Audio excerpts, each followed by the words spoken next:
Hi everybody. Wife didn't quite get the t-shirt right. I've known about this book forever. I even have a copy which I've had for feels like forever, but I never read it because I assumed it was a non-fiction book about the notorious Confederate prison, and really didn't want to bring myself down. There's so much stuff you see every day that will just do that for you. But one day, under the concept that you really should read the books that you own, I decided to bite the bullet and picked it up, and, well, I was wrong.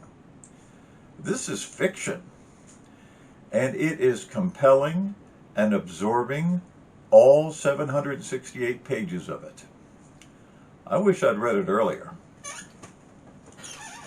The book opens in 1863 South Georgia with Ira Claffey out for a stroll around his farm. I hesitate to say plantation because Ira's property is not that Tara-like. It's rather nice house for the time, set on some substantial acreage, but nothing of the scale we've all become accustomed to from all those antebellum books and movies. Yes, he owns slaves. Yes, he's a Confederate. And the war has already wounded him. He's lost 3 sons in various battles. His wife is slowly growing mad, and his daughter's prospects are rapidly diminishing. But he's not stereotypical Southern aristocracy. He's a regular guy, caught up in time and circumstances. The novel ends with Ira taking another stroll about the place, but the difference between that first and last stroll is light years.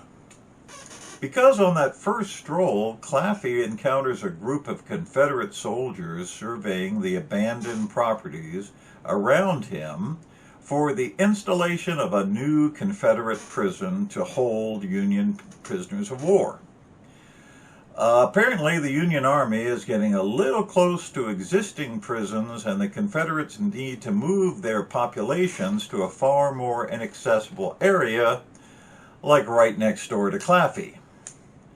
Claffey is somewhat appalled, like any homeowner who finds out a hoosegow is going up next to him, especially when the location is nothing but swamp and fever-ridden.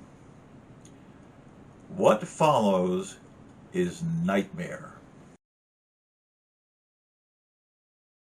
Over the next few months, the prison is built, an open-air stockade surrounded by trees, driven spike-like into the ground, with a deadline fence built just inside the fence line, over which no prisoner can cross without getting shot.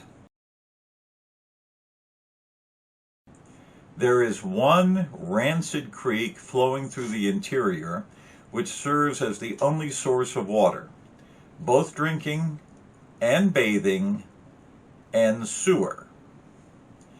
And you can imagine what this turns into as thousands and thousands of prisoners get crammed into the too small space with no shelter, no shade, not even a place to sleep.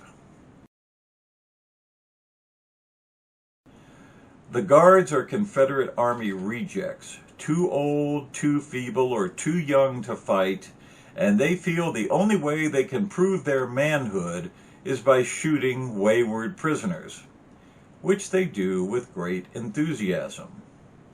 Their commander is indifferent, so lots of prisoners are murdered. Inside quickly becomes Lord of the Flies,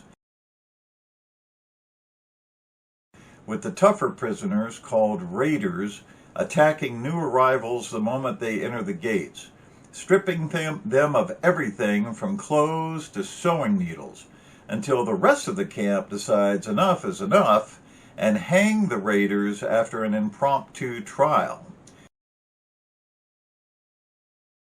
with the approval and assistance of the camp commander, Henry Wirtz,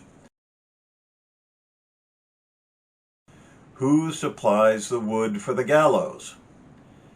It's about the only thing Wirtz ever supplies, other than the sawdust-ridden cornmeal, which constitutes the main ration.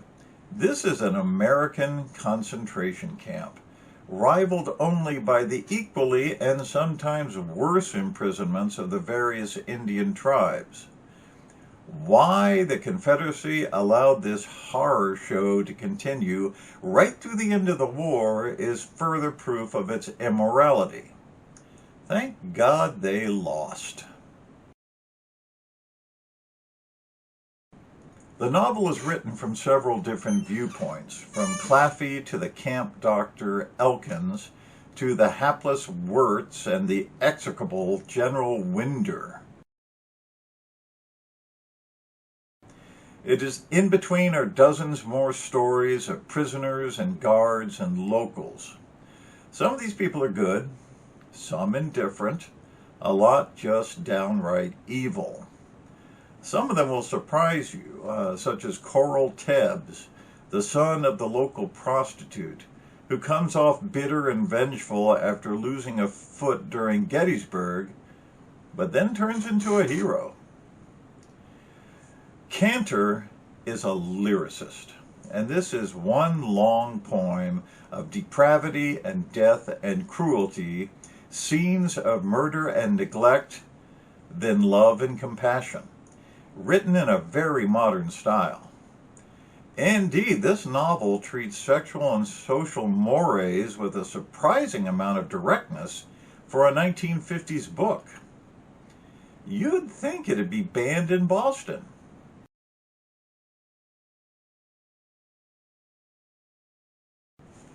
Perhaps it was. All I can say is, this is worth your time. Old guy here. See you later.